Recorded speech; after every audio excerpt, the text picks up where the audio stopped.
Going cold turkey can be very dangerous sometimes, but sometimes you do have to rip the Band-Aid off so you can get to a better place mentally, physically. Trying to drink a shot or a glass, you end up drinking a whole bottle. I'ma just smoke once a week, you end up smoking morning, noon, and night. A little bit of ice cream, and you end up eating a whole tub. I'ma just be friends with my ex, you end up slipping and sliding on something you're not even supposed to be gliding on.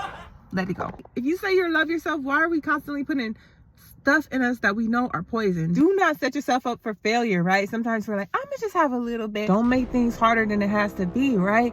If you're trying to stop drinking, why are you gonna keep alcohol at the house? Why are you going to bars? Why are you hanging out with people that you know want you to drink? But if you know it's something you're trying to quit, sometimes you do have to just kind of avoid it, whether it's food, addiction, or even a person. But going no contact is what some of y'all need to do. When not only your exes or your situationships, but some of your family is just like not rooting for you, not supportive, abusive, bring you down. Like, just because they're your family don't mean you have to tolerate. Keep them at a distance. Feed them with the long stick. Deal with them on a have-to basis. Going cold turkey is very hard.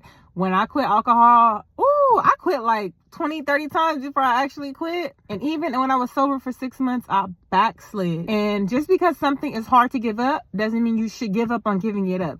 Just because you miss someone or something doesn't mean that person is good for you or is meant to be. It was so hard to give up my favorite situationship, right? Especially when a person is fine. But I did it. Because would you rather have it be hard for a little bit or for the rest of your life? Would you rather be fighting that same battle, or just do what you got to do to get to a better space? And with food, no food tastes as good as losing 100 pounds. I was extremely addicted. When I kicked soda, I got the migraines, the headache. But as soon as she told me that if I did not quit soda in 6 months, I was going to be a full-blown diabetic with shots, my whole attitude changed, and I went cold turkey. I didn't even look at soda. I wouldn't buy soda. It was hard. It was hard as heck. But I believe my health was more important than that soda and, the headaches that was coming along with it. It was scary. I'm not even gonna lie. It was extremely scary.